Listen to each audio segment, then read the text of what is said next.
Hello and welcome to the podcast. This is Ron's Amazing Stories, where we play tales to take you away from today. On the program today, we have a discussion about radium, an update on the fabled UFO show, and we talk a bit more on how I put together the podcast. Our stories this week are amazing. Of course they are. We have a beer-drinking ghost, hard souls on a carpet, and killer weeds from the moon. Is that all? Nope. Tom is also back, and he reads us an old fable. Wow. I know. And it all begins with this 5-minute mystery.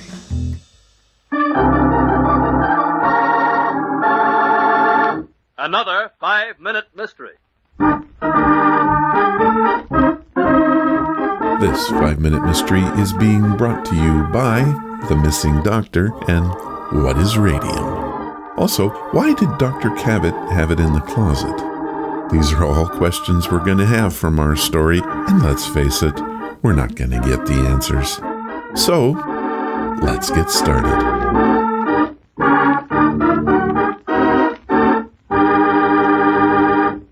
Over the loudspeaker system in Manor Hospital, a voice has been calling for hours. Dr. Cabot, please report to Dr. Reisner's office. Dr. Cabot, report to Dr. Reisner's office. Dr. Cabot, report to Dr. Reisner's office.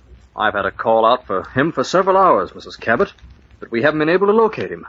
I'll let you know as soon as I hear anything. Goodbye. Oh, yes, Miss Burdick. Dr. Reisner, come quickly. Dr. Cabot's been murdered and all the radium's stolen. What's that? Operator, get me the police, hurry. Dr. Cabot, report to Dr. Reisner's office. Dr. Cabot, report to Dr. Reisner's office. Now, let's get this straight, Miss Burdick. You say you were walking along the corridor. That's right, Lieutenant Fletcher. And I heard a noise that sounded like kicking on a door. That was just outside of radiology? Yes, Dr. Reisner. I knew no one should have been in there, so I opened the closet where the noise seemed to be coming from. And you found the body of Dr. Cabot and the orderly, what's his name? Gorman. Dr. Cabot had been stabbed many times and was still tied and blindfolded. The radium vault was open and had been ransacked. Thank you, Miss Burdick. Lieutenant, I think Gorman is coming around now. Perhaps he can tell us something. I'll try him. Gorman, wake up. Jim, come on. Yes. Who did it, Gorman? Who did it? 2 men. How did it happen? I came in the middle. They had the vault open, and Dr. Cabot was gagged and blindfolded, just like you see him now. Did they see you? And not at first. I saw Dr. Cabot through a crack in the door. I knew something had to be done fast, so I opened the door very quietly. Where were the men? They were in the corner, working on the safe. I walked in on tiptoe and saw them. I caught Dr. Cabot's attention, and he motioned for me to come ahead. But they still didn't notice you? No, sir. Then the chair Dr. Cabot was sitting on creaked, and one of them turned around. Then what happened? Everything. First they grabbed me and bound and blindfolded me just like Miss Burdick found me, and then Dr. Cabot began to struggle. Did he get loose? No, Dr. Reisner, but for a moment it looked as if he would. They got very panicky and stabbed him with a scalpel. Both of them or only one? No, it was the younger one. I see. For a moment I thought they'd use that knife on me, but they gave me a hypodermic needle instead. That knocked me out till Miss Burdick found me. Do you think you can describe the men, Gorman? Oh, sure. But do you mind if I rest before I do it, Lieutenant? Never mind, Gorman. I won't let you overtax your imagination. Instead, I'll arrest you right now for the murder of Dr. Cabot. Why did Lieutenant Fletcher arrest the orderly Gorman? In a moment, he'll tell you himself. But first...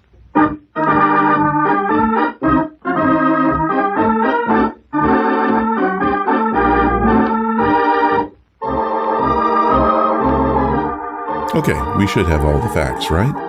Well, I'm sure you'll agree that this one probably has way too many facts. So I won't bother you too much about that. I don't have a clue here anyway what we should use and row out. I do have the question, what is radium and why is it so important? I do know that it glows and that it was banned from use. Now back to our story.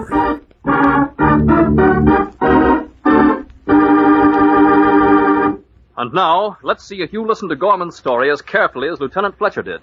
But, Lieutenant, I don't see how you knew Gorman wasn't telling the truth. Gorman said that when he entered the vault, Cabot motioned for him to come ahead, but Cabot was wearing a blindfold. Later, when Gorman was supposed to have been blindfolded and tied, he described which of the two imaginary robbers murdered Dr. Cabot. When I heard that, I knew that that blindfold was just a gag. Blindfold. That's what tipped him off? I still have to ask, what the heck is radium and what is it used for? Well, according to the Los Alamos National Laboratory, radium was used to paint watch dials so that they could be seen at night. It is also used to treat certain types of cancer as early as 1901 and for X-rays as early as 1896. How about that?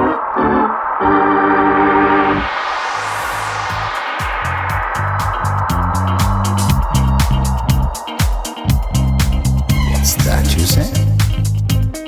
The UFO project has a date. You've been hearing about it. People have been asking about it, and now it finally has been scheduled. I was not able to book a ufologist for the show. Either I'm not big enough or emails are just not getting through. Perhaps the aliens are preventing them from being delivered. I just don't know. None of them even replied, and the one non-UFO guy politely declined.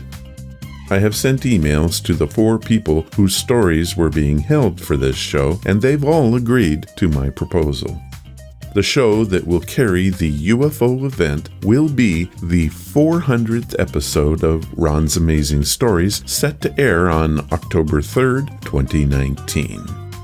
Yeah, that's a way off, but I have a surprise guest booked for that show who is on board, and it's gonna be amazing. To Jim, Margarito, Scott, and Barbara, I want to thank you all for agreeing to hold off on your incredible stories until then. More about this as we get closer to October. We've expanded yet again.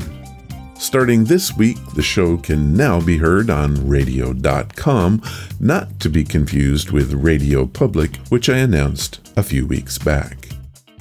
Radio.com is a free broadcast and radio platform owned by Intercom. They distribute over 235 radio stations from across the United States. It was originally created by CBS Radio and then was acquired by Intercom as part of the company's takeover of their radio network. A really big deal.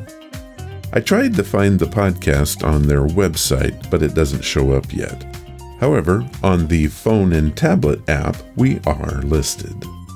Please take a moment and subscribe to the show if you use their service. Thank you, radio.com. I received an email from Ian Roberts, who resides in the great state of Missouri. Ian writes, "Hello, Ron. I love the bit you did on how you go about creating the podcast. I, too, am a geek, and I have this question. You talked about the software you used for the show, but not the hardware. Please tell me.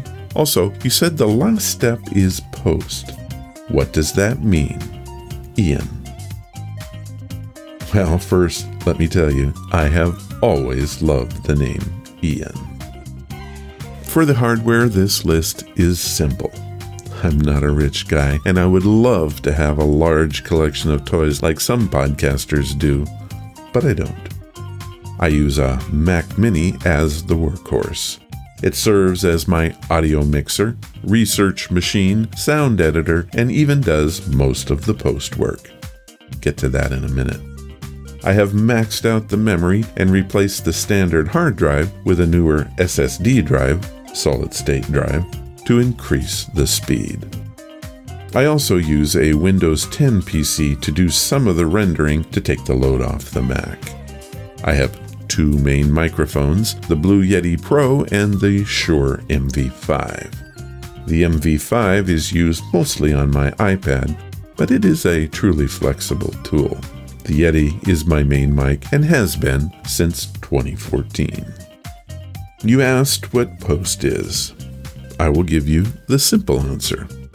When I record a segment, the job's not done. I first have to go through the audio clip and remove the unwanted stuff. This includes flub-ups, coughs, interruptions, various background noise, and such. Then I run my scripts for DS, equalization, compression, and normalization. DS reduces the S and T sounds. Equalization balances the high and low tones. Compression is the process of lessening the dynamic range between the loudest and quiet parts of an audio signal. And finally, normalization simply takes the audio and balances the levels throughout the clip. When finished, you have an amazing sound. I should point out that all of the above sounds like it takes a long time to do. It doesn't. I have converted most of this into one macro. However, editing of the unwanted stuff is done by hand. Some podcasters don't do this, and I've never understood why not. I hope that answers your question, Eon, and was not too boring for the rest of you guys. Thank you. Like I said, I love your name, and I remember the first time I heard it was from the James Bond books by Ian Fleming. How about that? And now, this message from Gladys Goodies. I'm Gladdy, the dachshund, the face of Gladdy's Goodies. Are you worried about your pet's health? My parents were too, especially since I developed pancreatitis. They couldn't find any treats I could eat, so they made some. Our natural treats are healthy for all dogs, with and without health issues. We have lots of delicious flavors like chicken, turkey, salmon, sweet potato, beef, and more. With our homemade treats, you won't worry about the contents because they have no chemicals, fillers, or bad ingredients. Go to GladysGoodies.com now to get your fur friend a bag and pick them up some swag while you're there. You'll be glad you did. Remember, we have the treats and swag to make their tails wag. Again, that's GladysGoodies.com. Again, that's GladysGoodies.com. Don't forget to use our very own promo code, RONS, to get your 20% discount on all purchases. That is RONS. Thank you, Gladdy. And now, here are your stories. These are your stories, sent by you, for you.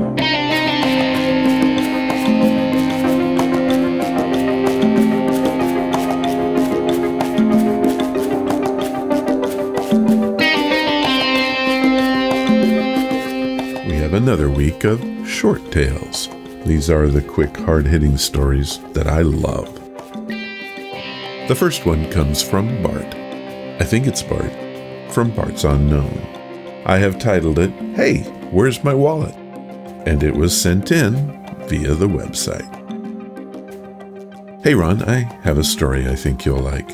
A buddy and I were at a local pub that is known to be haunted. It's over 100 years old and has been a mainstay here in town since forever. We were celebrating that it was Friday. What better reason do you need? A guy came up and asked if we would buy him a beer. Odd, but I thought, what the heck? He stayed a while and kind of chatted, and then kind of disappeared. Eventually, we decided to leave and asked the bartender to give us the tab. It was then my buddy discovered that his wallet was gone. He was sure that our guy must have lifted it.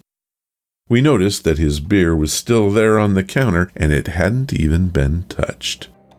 The bartender looked at us oddly, but said that we could look at the surveillance video to see. We were shocked to discover that we were alone the whole time. No guy sat with us at any time. When my buddy got home, his wife told him that he had forgotten his wallet. Mystery solved, or rather, not Bart. I love this story. And Bart, I wish I knew where all of this took place. Please contact me again and tell me where you're from and that bar's name. Thank you for this story. It's very short and very cool. Here's another short one that Christy Jameson from Bismarck, North Dakota sent us. This is our first email from that state. Hello, Ron. Love the show, and I listen on Stitcher Radio each week. I don't have a super exciting story, but it's kind of cool. I call it For Anyone with Loud Upstairs Neighbors. My sister and I were staying at an old historic hotel in the middle of nowhere, Montana. The building had been in use since the 1800s. My sister loves this place and has frequented it many times over the years. I was kept up all night by someone pacing around on the hardwood floors in the room above mine. Drove me crazy. In the morning, I asked my sister how she could sleep through it all, and she told me that the upstairs building used to be a ballroom, but now it's carpeted and empty. The hotel staff confirmed that nobody was up there, and furthermore, if they were, I certainly wouldn't have heard hard heels on a hardwood floor. Weird. Christy Jameson, Bismarck, North Dakota. Well, Christy, it might not be exciting, but hard heels on a carpeted floor does sound like a real dampener. See how I did that? Sometimes I crack myself up. Christy, thank you for your story. It is a head-scratcher, for sure. Do you have a story that you want to tell us? Well, I'm here to tell you, we want to hear it. Head to ronsamazingstories.com, click on the story submission banner, and fill out the form. That's all it takes, and if you don't want to write your story yourself, I'll be happy to help you with it or write it for you. Just leave your contact information, I'll give you a call, and we'll hash out your story. But do it today because we want to hear your story.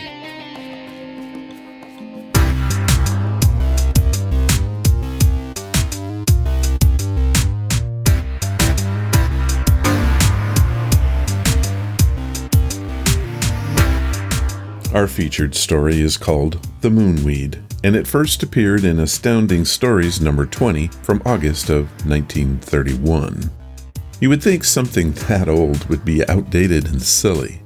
This is not the case. When I first listened to this one, I could not help myself from being taken in and taken away to an Earth of the future. A super scientist pits himself against the tightening web of the plant beast that he himself released from the moon. Would he be able to save the world from a creature that seemingly can't be killed? That is the tagline for our story. What you'll hear is part one of the tale. We will play the conclusion next week. I think you're going to like this one. I was completely drawn in and captivated by it, and I knew, once I heard it, that I had to play it for you. So, here is The Moonweed by Harl Vincent, read for us by friend to the podcast, Mark Nelson. Astounding Stories 20, August 1931.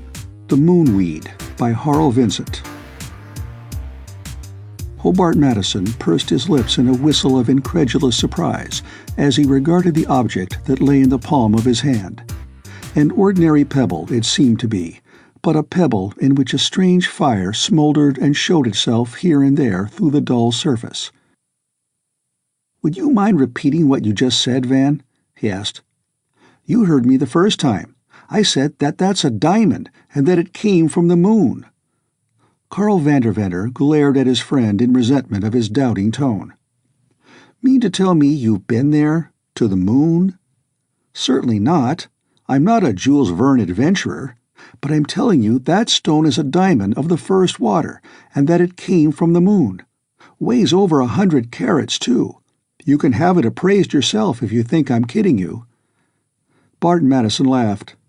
"Don't get sore, Van," he said. "I'm not doubting your word, but Lord, man, the thing's so incredible. It takes a little time to soak in. And you say there are more?" "Sure. This is the largest of 5 I've found so far. And there's other stuff, too. Wait till you see. Fossils, beetles, and things. I tell you, Bart, the moon was inhabited at one time. I've the evidence, and I want you to be the first to see it." The eyes of the young scientist shone with excitement as he saw that his friend was roused to intense interest. "So that's what all your experimenting had been aimed at? No wonder it cost so much." "Yes, and you've been a brick for financing me. Never asked a question either. But Bart, it'll all come back to you now. Know how much that stone's worth?" "Plenty, I guess. But forget about the financing and all that. Where's this laboratory of yours?" Madison had pushed his chair back from his desk and was reaching for his hat. "Over in the Ramapo Mountains, not far from Tuxedo. I'll have you there in 2 hours. Sure you can spare the time to go out there now?" Vanderventer was enthusiastically eager. "Spare the time? You just try and keep me from going." Neither of them noticed the sinister figure that lurked outside the door which led into the adjoining office. They chattered excitedly as they passed into the outer hall and made for the elevator. Vanderventer's laboratory was a small domed structure set in a clearing atop the mountain and well hidden from the winding road which was the only means of approach. Though Bart Madison, who had inherited his father's prosperous brokerage business, had financed his friend's research work ever since the two left college, this was his first visit to the secluded workshop, and its wealth of equipment was revealed to him as a complete surprise. He had always thought of Van's experiments as something beyond his ken, something uncanny and mysterious. Now he was convinced. The most prominent single piece of apparatus in the laboratory was a 12-inch reflecting telescope, which reared its latticed framework to a slit in the dome overhead. Paralleling its axis and secured to the same equatorial mounting was a shining tube of copper which bristled with handwheels and levers and was connected by heavy insulated cables to an amazing array of electrical machinery that occupied an entire side of the single room. "Regular young observatory you've got here, Van," Bart commented when he had taken all this in one sweeping glance of appraisal. "Yeah, and then some. Not another like it in the world." Van was busying himself with the controls of his electrical equipment, and a powerful motor generator started up with a click and a whir as he closed a starting switch. Madison watched in silence as the swift-fingered scientist fussed with the complicated adjustments of the apparatus, and then turned to the massive concrete pedestal on which his telescope was mounted. At his touch of a button, the instrument swung over on its polar axis to a new position. The slit in the dome was open to the afternoon sky, revealing the lunar disk in its daytime faintness. "You can see it just as well in daylight?" Bart asked as his friend peered through the eyepiece of the telescope and continued his adjustments. "Sure. The surface is just as bright as at night. Doesn't seem so to your eye, but it's different through the telescope. Here, take a look." Bart squinted through the eyepiece and saw a huge crater with a shadowed spire in its center. Like a shell hole in soft earth it appeared, a great splash that had congealed immediately it was made. The crosshairs of the eyepiece were centered on a small circular shadow near its inner rim. "That," Van was saying, "is a prominent crater near the Mare Nubium. The spot under the crosshairs is that from which I have obtained the diamonds, and other things. Watch this now, Bart." The young broker straightened up and saw that his friend was removing the cover from a crystal bowl that was attached to the lower end of the copper tube that pointed to the heavens at the same ascension and declination as the telescope. The air of the room vibrated to a strange energy when he closed a switch that lighted a dozen vacuum tubes in the apparatus that lined the wall. "You say you bring that stuff here with a light ray?" he asked. "No, I said with the speed of light. This tube projects a ray of vibrations, like directional radio, you know, and this ray has a component that disintegrates the object it strikes and brings it back to us as dissociated protons and electrons, which are reassembled in the original form and structure in this crystal bowl. Watch." A misty brilliance filled the bowl's interior. Intangible, shadowy forms seemed to be taking shape within a swirling maze of ethereal light that hummed and crackled with astounding vigor. Then, abruptly, the apparatus was silent and the light gone, revealing an odd object that had taken form in the bowl. "A starfish," Bart gasped. "Yeah, and fossilized." Van handed it to him, and he took it in his fingers gingerly, as if expecting it to burn them. The thing was undoubtedly a starfish, and of light, spongy stone. Its color was a pale blue, and the ambulacral suckers were clearly discernible on all 5 rays. "Lord, you're sure this is from the moon?" Bart turned the starfish over in his hand and gazed stupidly at his friend. "Certainly, you nut. Think I had it up my sleeve? But here, watch again. There's something else." The crackling misty light again filled the bowl. "Suppose," Bart ventured, "you bring in something large, big as a house, let's say. What would it do to your machine?" "Can't. The rail'll only pick up stuff that'll enter the bowl. Look, here's the next arrival." The mysterious light died down, and the scientist picked up the second object with trembling fingers. It was a knife of beautiful workmanship, fashioned from obsidian and obviously the work of human hands. "There, didn't I tell you?" Van gloated. "Guess that shows there were living beings on the moon." He made minute changes in the adjustment of his marvelous instrument, and Bart watched in dazed astonishment as object after object materialized before their eyes. There were fragments of strange minerals, more fossils, marine life mostly, a roughly beaten silver plate, 3 diamonds, none of which was as large as what Van had taken to New York, but all of considerable value. "This'll be something for the papers, Van." Bart Madison was visioning the fame that was to come to his friend. "Yeah, all but the diamonds." "All but the diamonds is right." These words were spoken by a sarcastic voice, chill as an icicle, that came from the open door. They wheeled to look into the muzzles of 2 automatic pistols that were trained on them by a stocky individual who faced them with a twisted, knowing grin. "Danny Kelly!" Bart gasped, raising his hand slowly to the level of his shoulders. He knew the ex-Army captain was a dead shot with a service pistol, and a desperate man since his disgrace and forced resignation. "What's the big idea?" he demanded. "You don't need to ask. Refused me a loan this morning, didn't you? Now I'm getting it this way."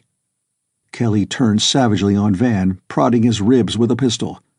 "Get him up, you!" he snapped. Van had been slow in raising his hands, gaping in stupefied amazement at the intruder. Now he reached for the ceiling without delay. "You'll serve time for this, Danny," Bart shouted. "Shut up! I know what I'm doing. And back up, too. Where? No, the other door." Kelly was forcing them toward the door of the cellar at the point of one pistol as he kept Van covered with the other. Bart clenched his fist and brought it down in a sudden sweeping blow that raked Kelly's cheek and ear with stunning force. But the gunman recovered in a flash, dropped the muzzle of his pistol, and pulled the trigger. Drilled through the thigh, Bart staggered through the open door and fell the length of the stairs into the darkness of the cellar. Kelly laughed evilly as he slammed the door and turned the key. "Hold it, you!" he snarled as he swung on Van, who had dropped his hands and crouched for a spring. "If I drill you, it won't be through the leg. I'll take those diamonds now." He pocketed one of his pistols, and keeping the other pressed to the pit of Van's stomach, went through his pockets. Then he added those on the tray by the crystal bowl to the collection and transferred the entire lot to his own pocket. "Now, you clever engineer," he grinned, "we'll just operate this trick machine of yours for a while and collect some more. Hop to it." He watched narrowly as Van stretched his fingers to the controls. "No monkey business either," he grated. "You'll not change a single adjustment. I've been listening to you, and I know the clock of the telescope is keeping the ray trained on the same spot. You just operate the ray, and nothing else. Get me?" Van did not think it expedient to tell him of the drift caused by inaccuracies in the clock and perturbations of the moon's motion. He was playing for time, trying to plan a course of action. "There may not be any more diamonds," he offered as he tripped the release of the ray. "Oh, there'll be more. Don't try to kid me." An irregular block of quartz materialized in the bowl, and Kelly tossed it to the floor in savage disgust. Then a small diamond, very small, but he pocketed it nevertheless. The next object was a strange one, a dried seed pod about 6 inches in length and of brilliant red color. The ray had shifted to a new position on the lunar surface. Another and another of the strange legumes followed, one of them bursting open and scattering its contents, bright red like the enclosing pod, to rattle over the floor like tiny glass beads. Kelly snorted his disgust. "Still some sort of vegetation out there," Van muttered. The eternal scientist in the man could not be downed by a mere hold-up. "Cut the chatter," Kelly snarled as the crystal bowl gave up another of the useless pods, and still another. He gathered up the evidence of lunar vegetation, a half-dozen of the pods, and threw them through the open doorway with a savage gesture. "You trying to put one over on me?" he bellowed. "How can I?" Van retorted mildly. "I haven't touched a handwheel." He was wondering vaguely whether this lunar seed would grow in earthly soil, what sort of a plant it would produce under the new environment. Kelly was becoming nervous now. It seemed that little was to be gained by hanging around this crazy man's laboratory. He had a sizable fortune in rough stones already. The big one alone, when properly cut into smaller stones, would make him independent. Maybe there weren't any more anyway. And the longer he stayed, the greater chance there was of getting caught. The advent of another of the pods decided him. A quick blow with the butt of his pistol stretched Van on the floor, and Kelly fled the scene. Bart was pounding furiously on the cellar door when Van first took hazy note of his surroundings. Several uncertain minutes passed before he was able to stagger across the room and release his friend. "Where is he?" Bart demanded, swaying on his feet and blinking in the sudden light. "Gone. Socked me and beat it with the diamonds." Van was mopping the blood from his eyes with a handkerchief. "Are you hit bad?" he inquired. "No, just a flesh wound. Hurts like the devil, though. How about yourself?" Bart limped to his side and sighed with relief when he examined his bleeding scalp. "Not so bad yourself, old man. Where's your first aid kit?" Van was still somewhat dazed and merely pointed to the cabinet. "Fine pair we turned out to be," he grumbled after his head had cleared a bit under Bart's vigorous cleansing of the cut on his temple. "Here we stood, meek as a couple of lambs, and let that guy get away with murder. Yeah, but those 45s made the difference." "Ouch!" Bart winced as his friend poured some fresh iodine over the wound in his leg. "Have a heart, will you?" They were startled into silence by a hoarse, strangling scream that came from outside the laboratory. "Help! Help!" someone repeated in a panicky voice, a voice which at once ended on a gurgled note of despair. "It's Kelly," Bart whispered. "He's come back. Something's happened to him." He started for the open door. "Wait a minute. It may be a trick to get us outside where he can pop us off." "No, it isn't. For God's sake, look!" Bart had reached the door and was pointing at the ground with shaking forefinger. The entire clearing seemed to be alive with wriggling things, long, rubbery tentacles that crawled along the ground, reaching curling ends high in the air, and had even started climbing the trees at the edge of the clearing. Blood red they were, and partially transparent in the light of the setting sun. Growing things, attached to their thick ends to swelling mounds of red that seemed anchored to the ground. Translucent stalks rose from the mounds and sprouted huge buds that burst and blossomed into flaming flowers a foot in diameter, then withered and went to seed in a moment of time.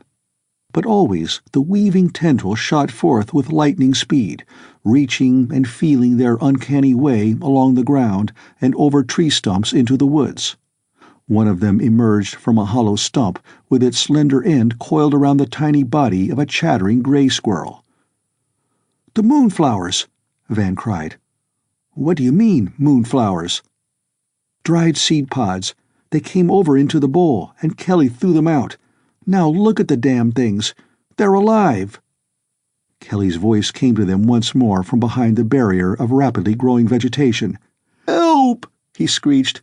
"I'll give back the diamonds, anything! Only get me away from the things!" Ought to let 'em get him, Van growled. Bart shivered. Too horrible, Van. Got an axe or anything? There's a hatchet around back. Maybe we can... But the young broker had scuttled around the corner of the building, and Van looked after him anxiously. The vile red tendrils were reaching for the east wall of the laboratory, and he saw that their inner surfaces were covered with tiny suckers, like those on the arms of a devilfish. Carnivorous plants, undoubtedly, these awful, half-animal, half-vegetable things whose seed had been transported across 250,000 miles of space. Man-eaters, deadly and growing with incredible speed. Even the short-lived flowers were fearsome, as they opened their scarlet pansy-like faces and stared a moment before they folded up and shriveled into the seed cases, like those that had materialized in the crystal bowl. Then he noticed that the pods were opening and spreading more of the terrible seed. Nothing could stop this weird growth now. It would cover the country like a sea of flaming horror, overcoming and devouring every living thing. Cold fear clutched at Van as he realized the enormity of the calamity that had come to the earth. Bart was skirting the edge of the clearing with a hatchet in his hand, and Van tried to call out to him to warn him. But his voice caught in his throat, and instead he ran to his assistance, circling the spreading menace to get around behind where Kelly was still shouting.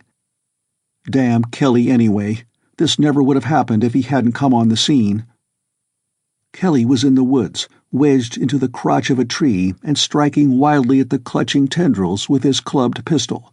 They mashed easily and dripping red, but were not to be deterred from their ghastly purpose. Kelly's time would have indeed been short, had not his erstwhile victims come to the rescue. One of the thickest of the twining things encircled his body and had him pinned to the tree. His breath was coming in gasps as its tightening coils increased their pressure. His coarse features were livid, and his eyes bulged from their sockets. Bart hacked and hacked at the rubbery growth until he had him free, jerked him from his perch, blubbering and whining like a schoolboy. His shirt had been torn from his breast, and they saw a great red welt where the blood had been drawn through the pores by those terrible suckers. "Look out, Bart!" Van shouted. Another of the creeping things had come through the underbrush and was wrapping its coils around Bart's ankle. Another and another wriggled through, and soon they were battling for their own freedom. Kelly staggered off into the woods and went crashing down the hill, leaving them to take care of themselves as best they might. The stench of the viscous liquid that oozed from the injured tendrils was nauseous. It had something of a soporific effect, and the two friends found themselves fighting the terror in a growing mist of red that blinded and confused them. Then, miraculously, they were free, and Van assisted Bart as they ran through the forest. When they reached the road, weak and out of breath, they were just in time to see Kelly's roadster vanish around the bend. "Yeah, he'd give back the diamonds, the swine," Van muttered vindictively. Then, shrugging his shoulders, "Well, they won't be much good to him anyway. They won't be any good to us either, as far as that goes." "What do you mean? Aren't they real?" Bart was raising himself painfully into the seat of Van's car, his wounded leg suddenly very much in the way. "Sure, they're real, but don't you realize what this thing means? This ungodly growth that started?" Why no. You mean it'll keep on growing? And how? Those inner stalks drop a new batch of seeds every 5 minutes or so. Presto, a flock of new plants spring up 10 feet from the first, dozens of them for every pod that drops. You know how geometrical progression works out. They'll cover the whole country, the whole world. Lord. Man alive, this is terrible. I hadn't thought of that before. What'll we do? Yeah, that's the question. What can we do? Van started his motor and jerked the car to the road. First off, we're going to get away from here, fast. Bart gripped his arm as he shifted into second gear. Look, Van, he babbled. They're out of the woods already. Loose. The red snakes are loose from their stalks. They're alive, I tell you. It was true. Several of the slimy red things were wriggling their way over the macadam like great earthworms, but moving with the speed of hurrying pedestrians. Free and untrammeled by the roots and stems of the mother plants, they had set forth on their own in the search for beings of flesh and blood to destroy. Millions of their kind would follow, billions. In sudden panic, Van stepped on the gas. 15 minutes later, with shrieking siren, a motorcycle drew alongside and forced them to the curb. "Where's the fire?" the sarcastic voice of a stern-visaged officer demanded when Van had brought his car to a screeching stop. 75, the speedometer had read but a moment before. "It's life and death, officer," Van started to explain. "We must get to the proper officials to warn the—" Tell it to the judge. Come on now, follow me." "But, officer, there's death on its way from the hills, I tell you. Red, creeping things that'll be here in a couple of hours." "Get away from that wheel. I'll drive you in myself. You're full of applejack." Bart had opened the door on his side and was limping his way around the back of the car. This was serious. They had to get away, had to spread the word in a way that would be believed before it was too late. The officer was tugging at Van's arm, astonishment and black rage showing in his weather-beaten countenance. Speeding, drunk, resisting an officer. They'd never get out of this mess.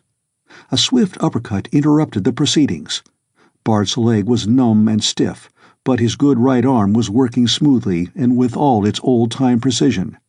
His second punch was a haymaker. With his full weight behind it, it drove straight to the chin and stretched the officer on the concrete. Thoughtfully, Bart removed his pistol from its holster before scrambling in at Van's side. "Boy, now we're in for it," he gasped. "And we might as well make a good job while we're at it." Van let in his clutch with a jerk, and again they were breaking all traffic regulations. It was dusk when they roared in through the gate at the Rockland County Airport and pulled up at the hangar office. Van rushed in, shouting for Bill Peterson, and Bart followed. A slender, fair-haired youth in rumpled flying togs greeted them. "Bill, my friend Bart Madison," Van blurted without pausing for breath. "Listen, we've got to have a plane right away. Got one with a radio?" "Yes, but what's all the rush? Where are you going?" "Albany, right away. Make it snappy, will you?" "Sure, but what's it all about?" Young Peterson was leading them to the field where a sleek monoplane was in waiting as if they had ordered it. "Warm her up, Joe," he called to the mechanic. "Listen, Bill, I never lied to you, did I?" Van asked when they were seated in the plane's cabin. "Not that I know of, but sometimes I've thought you were lying until I saw with my own eyes the things you had told me about. What is it this time?" "Death and destruction, coming down out of the Ramapos. We've got to warn the country.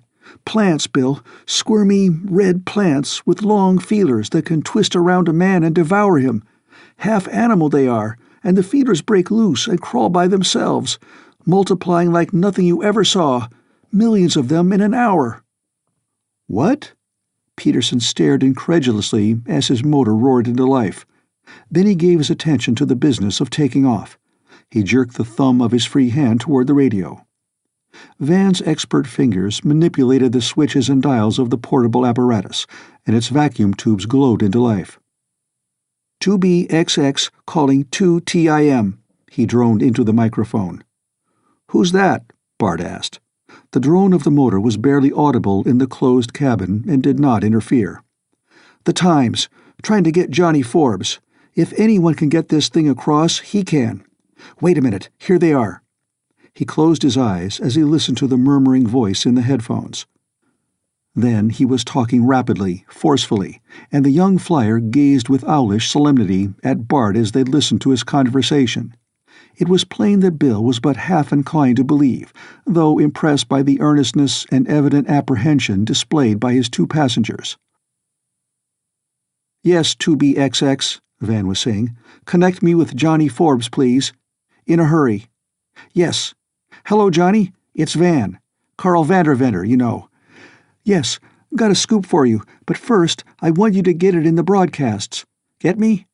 It's about a man-eating plant that's starting to overrun the country. No, listen now, I'm not dreaming. Listen."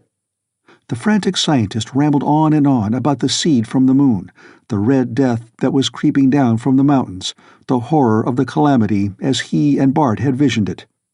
Then, with a sudden note of despair, his voice trailed off into nothingness, and he turned a drawn white face to his two friends. "Laughed at me. Hung up on me," he groaned. "Good God, we've got to do something, quick." "Be in Albany in an hour," the pilot suggested. "What you going to do there?" He believed now. His expression of horror showed it. "See the governor. But man, it's an hour wasted. We must stir up the country, get the word to Washington, everywhere. It might be possible to fight the thing some way if we can mobilize state and national resources quickly enough. Bill, Bart, what can we do?" The plane sped on through the night under control of her gyropilot as the three men racked their brains for a solution of the problem. If a hard-boiled newspaper man would not believe the story, who could? "I've got it," Bart shouted suddenly. "Can either of you pound a key? Code, I mean?" "Sure, I can. Then what?" Peterson returned. "Fake an SOS. Don't you see? All broadcasting has to stop, and every ship at sea, every airliner in this part of the country will be listening, standing by. Give 'em the story in code. Let 'em think we're in a ship from the moon, captured by Lunarians who are here to destroy the world with this weed of theirs. Anything. Make it as weird as possible. Most everyone will think it's a hoax, but there are 10,000 kids, amateurs, who'll be listening in. Somebody'll believe it, and believe me, there'll be some investigating in the neighborhood of the growth in no time." "By George, I believe that'll do it," Van exclaimed. "And the broadcasters listen in for an SOS themselves. Got to, you know, so they know when to start up again. Some smart announcer will tell the story, maybe even believe it. The trick will work, sure as shooting." The pilot glanced at his instruments and saw that the automatic gyro apparatus was functioning properly. Then he moved over to the radio and threw the switch that put the key in circuit instead of the microphone. Rapidly, he ticked off 3 dots, 3 dashes, and again 3 dots that spelled the dread danger signal of the air. Over and over he repeated the signal, and then he listened for results. "It worked," he gloated after a moment. "They're all signing off, the broadcasters. The Navy Yard in Brooklyn gives me the go-ahead." He pounded out the absurd message with swift fingers, pausing occasionally to ask a pertinent question of Van or Bart. At Van's request, he added a warning to all residents of New York State west of the Hudson River and of northern New Jersey to flee their homes without delay. He even asked that the message be relayed to the governors of the 2 states, and that Governor Perkins of New York be advised that they were on their way to Albany to discuss the situation. But he balked at the story of the Lunarians, telling instead the equally strange truth regarding the origin of the deadly growth, and adding the names of Van and Bart to lend authenticity to the tale. Then he signed off and switched the radio receiver to the loudspeaker before returning to the pilot's seat. Bart tuned in on the various broadcasters as they resumed their programs, finally settling on WOR Newark, whose announcer was reading the strange message to his radio public with appropriate comment. A crime and an outrage, he called it, an affront to the industry and to the public, an insult to the government of the United States. But wait, a telephone call had just been received at the station from the village of Sloatsburg. A reputable citizen of that town had reported the red growth at the edge of the state road, huge red earthworms wriggling across the concrete.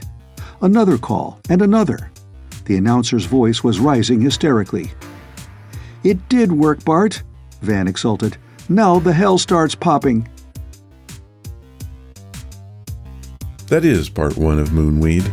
I hope you enjoyed it as much as I did. The conclusion will play next week, and I hope to get Mark's thoughts on it. Harl Vincent was the author of Moonweed. His real name was Harold Vincent Schopflin.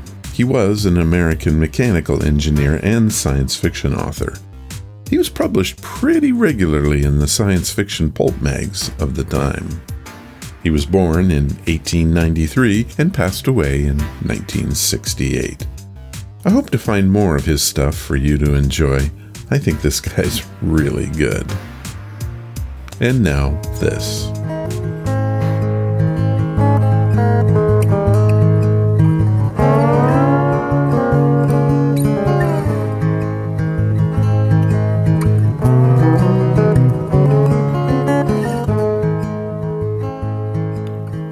growing up.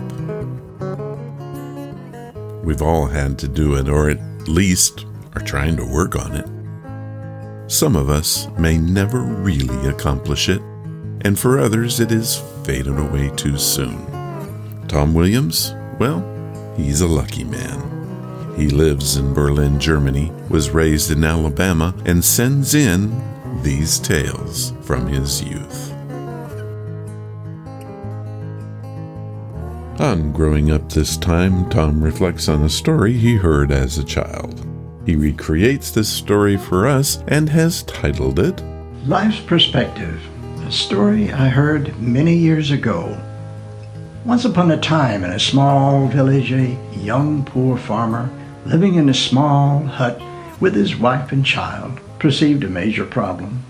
His hut was much too small for himself and family, and not having the financial means to build a larger abode, he decided to go to the wise village elder for advice.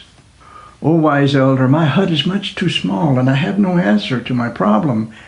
The elder asked the farmer if he owned a cow. The farmer replied, "Yes, sir, I have a milk cow."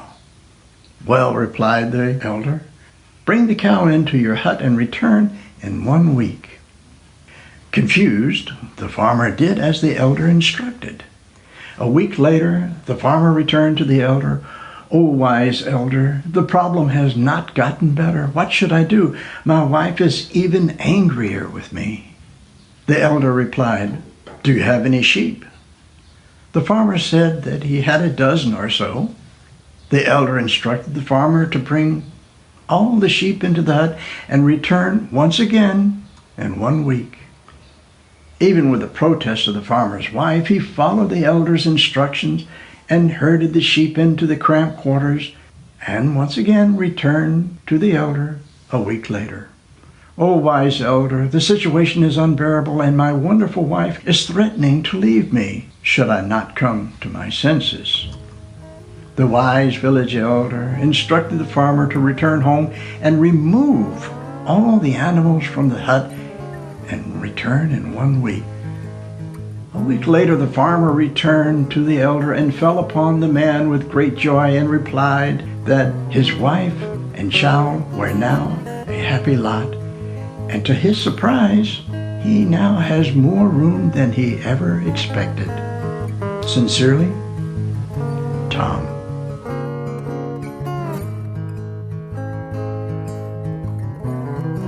Thank you, Tom. I do like these types of stories, so very simple and easy to relate to. I remember as a kid, my dad would tell me chicken stories. He would make them up on the fly, and they were rather outlandish. These chickens would get themselves into one crazy predicament to the next. I remember one that the chicken had gotten too close to the car door and had accidentally chopped its head off. "Well," my dad said, "this was a problem for the chicken." He explained that because its head was lying on the ground, it was hard to guide its body around to go pick it up and put it back on. The rest of the story was about bumping into this or that and trying to put a pine cone on instead. For the record, the pine cone didn't work. Thank you, Tom, for this story. You are the best.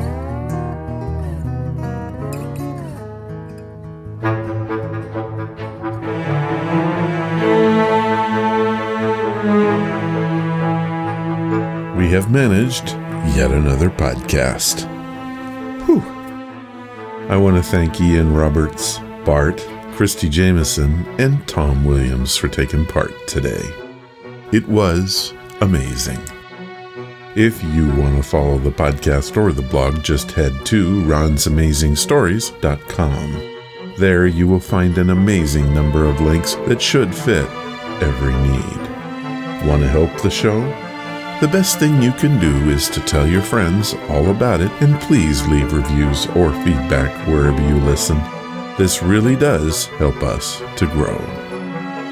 Thank you for listening, and I hope you come again to find out what are Ron's Amazing Stories.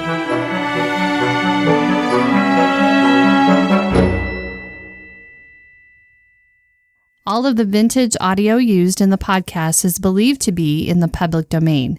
Ron's Amazing Stories does not own the rights to any of the old-time radio used here. If you hold the rights to any of the shows played, please contact us immediately at ronsamazingstories.com.